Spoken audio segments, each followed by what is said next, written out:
വളരെ ഹെൽത്തി ആയിട്ടുള്ള ഒരു നാടൻ കറിയാണ് ഇന്ന് ഉണ്ടാക്കുന്നത് കേട്ടോ. അതും തേങ്ങയൊന്നും ഉപയോഗിക്കാതെ തന്നെ. അപ്പോൾ ഇത് ഉണ്ടാക്കാനായിട്ട് ഞാനിവിടെ മസൂർ പരിപ്പാണ് എടുത്തിട്ടുള്ളത് കേട്ടോ. ഈ ഒരു കളറിലുള്ള പരിപ്പാണ്, കൈക്കണക്കിനാണ് എടുത്തിട്ടുള്ളത്. ഇപ്പം നന്നായിട്ട് കഴുകിയെടുത്തതിന് ശേഷം നമ്മളിത് കുക്കറിലേക്ക് ഇട്ട് കൊടുക്കുകയാണ് ചെയ്യുന്നത് കേട്ടോ. സാധാരണ നമ്മൾ സാമ്പാർ പരിപ്പൊക്കെ അല്ലേ പരിപ്പ് കറി വയ്ക്കാൻ വേണ്ടി ഉപയോഗിക്കാറ്. പക്ഷേ ഇത് നമ്മൾ നേരെ ഈ ഒരു പരിപ്പാണ് എടുക്കുന്നത് കേട്ടോ. പിന്നെ ഒരു തക്കാളി മുറിച്ചെടുക്കുന്നുണ്ട്. ഒരു ഇടത്തരം തക്കാളി എടുത്താൽ മതി.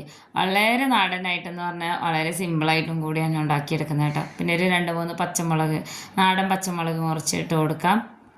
ഒത്തിരി ഐറ്റംസ് ഒന്നും നമ്മൾക്കിതിൽ ചേർത്ത് കൊടുക്കേണ്ട കാര്യമില്ല. ഒരു 1/2 സ്പൂണോളം മഞ്ഞൾപ്പൊടിയും കൂടെ ചേർത്ത് കൊടുത്തിട്ട് പിന്നെ ഒരു 1.5 കപ്പ് വെള്ളം ഒഴിച്ചിട്ട് നമ്മൾക്കിതിനെ 2 വിസിൽ വരുന്നവരെ വെയിറ്റ് ചെയ്യാം കേട്ടോ. 2 വിസിൽ മീഡിയം ഫ്ലെയിമിൽ പോയാൽ മതി. ഞാനത് സ്റ്റൗവിൽ വയ്ക്കുന്നുണ്ട്. വിസിൽ പോകുന്നതിന് ശേഷം നമുക്ക് ഓഫ് ചെയ്ത് വയ്ക്കാം. എന്നിട്ട് നമുക്ക് തുറന്ന് നോക്കാം. പരിപ്പ് നന്നായിട്ട് വെന്ത് വന്നിട്ടുണ്ട് കേട്ടോ. ഇതുപോലെയാണ് ഇരിക്കുക. സാമ്പാർ പരിപ്പാണെന്നുണ്ടെങ്കിൽ 2-3 വിസിലൊക്കെ പോകേണ്ടി വരും. ഇത് പെട്ടെന്ന് തന്നെ വെന്ത് വരും ചെയ്യും. ഇനി ഒരു കടായി സ്റ്റൗവിൽ വെച്ച് ഒരു 3 ടേബിൾ സ്പൂണോളം വെളിച്ചെണ്ണ, 1/2 സ്പൂണോളം കടുക് ഇട്ട് പൊട്ടി വരുമ്പോൾ ഇതിലേക്ക് ഞാനിവിടെ ജീരകം, ക്യൂമിൻ സീഡാണ് ചേർത്ത് കൊടുക്കുന്നത്, ചെറിയ ജീരകം 1/2 സ്പൂണ്. പിന്നെ ഉണക്കമുളക് ആണ് കേട്ടോ, ചതച്ചെടുത്തതാണ്, അത് ഒരു 1/2 സ്പൂൺ ഇട്ട് കൊടുത്തു. ഇത് വീട്ടിലുണ്ടാക്കിയതാണ്. പിന്നെ ഉള്ളി, ചെറിയ ഉള്ളി വെളുത്തുള്ളിയും കൂടി ചതച്ചെടുത്തതാണ് കേട്ടോ.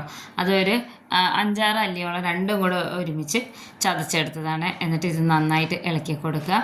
ഇത് നമ്മൾ ഉണ്ടാക്കിയെടുക്കുന്നത് മുരിങ്ങയില കറിയാണ് കേട്ടോ. അപ്പോൾ മുരിങ്ങയില ആദ്യം തന്നെ ഞാൻ അല്ലിയൊക്കെ മാറ്റിയിട്ട് കഴുകി വെച്ചിട്ടുണ്ടായിരുന്നു. അത് ഇതിലേക്ക് ഇട്ട് കൊടുക്കുകയാണ് കേട്ടോ. ഏതാണ്ട് ഒരു 2-3 പിടിയോളം വരും. ഒത്തിരി നമ്മൾ പരിപ്പ് കറിയിൽ ചേർക്കേണ്ട. ഒത്തിരി മുരിങ്ങയില ചേർത്ത് കഴിഞ്ഞാൽ ഇങ്ങനെ കട്ടയായിട്ട് കിടക്കും. ഇത്രയും ഞാൻ ചേർത്ത് കൊടുത്തിട്ടുള്ളൂ. എന്നിട്ട് നന്നായിട്ട് ഇളക്കി കൊടുക്കണം. നമ്മൾ സാധാരണ പരിപ്പ് തിളച്ചിട്ട് ഈ മുരിങ്ങയില ഇട്ട് കൊടുക്കുന്നതിനെക്കാട്ടിലും ടേസ്റ്റാണ് കേട്ടോ ഇങ്ങനെ ഉണ്ടാക്കിയെടുക്കുമ്പോൾ. അപ്പോൾ ഇതൊന്ന് വാടി വന്നിട്ടുണ്ട്, മുരിങ്ങയില നന്നായിട്ടൊന്ന് വാടി വന്നിട്ടുണ്ട്. എന്നിട്ട് ഇതിലേക്ക് ഈ ഒരു സമയത്ത് നമ്മൾ വേവിച്ച് വെച്ചിരിക്കുന്ന പരിപ്പ് ചേർത്ത് കൊടുക്കുകയാണ് കേട്ടോ. തക്കാളിയും പച്ചമുളകും കൂടെ ഇട്ടിട്ട് വേവിച്ച് വെച്ചിട്ടുള്ള പരിപ്പാണ്. നന്നായിട്ട് ഇളക്കി കൊടുക്കുക. പിന്നെ ഇതിൽ നമ്മൾ ഉപ്പ് ചേർത്തിട്ടില്ല കേട്ടോ.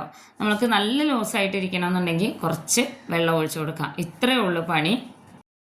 ഇത് ചോറിൻ്റെ കൂടെ ചപ്പാത്തിയുടെ കൂടെയൊക്കെ കഴിക്കാൻ നല്ല ടേസ്റ്റാണ്. വെറുതെ നമുക്ക് സൂപ്പ് പോലെയും കഴിക്കാം കേട്ടോ. പ്രത്യേകിച്ച് ഈ ഒരു ചൂട് സമയത്തൊക്കെ ഏത് കാലാവസ്ഥയിലും നമ്മുടെ ശരീരത്തിന് വളരെ നല്ലതാണ് ഇങ്ങനത്തെ അധികം മസാലകളൊന്നും ചേർക്കാത്ത ഒരു കറി.